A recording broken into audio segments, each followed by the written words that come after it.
திண்டுக்கல் பெண்ணிற்கு 2001 முதன்முறையாக மருவூர் மண்ணை மிதித்தவுடனே கழுத்து வலி நின்று போனதோடு அன்று அவர் அடிகளார் அவர்களுக்கு செய்த முதல் பாத பூசையில் வேப்பெண்ணெயில் பச்சை கற்பூரம் பொடித்து போட்டு கொதிக்க வைத்து கை பொறுக்கும் சூட்டில் கழுத்து தோள்பட்டைகளில் தடவு என்று சொன்ன பங்காரு அம்மா அப்பெண்ணை அழைத்து வந்திருந்த தனது பக்தையை நோக்கி, மீதிய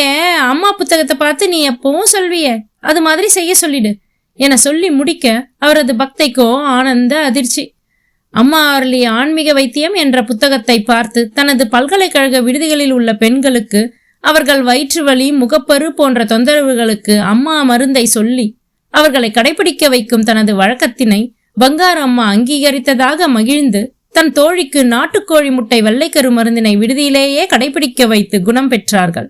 எங்கிருந்து தன் தொண்டினை செய்தாலும் அங்கிருந்து அருகிருந்து கண்டதை போல் சொல்லி அருள் வழங்கும் பங்காரு அம்மா என்ன சாதாரணமா?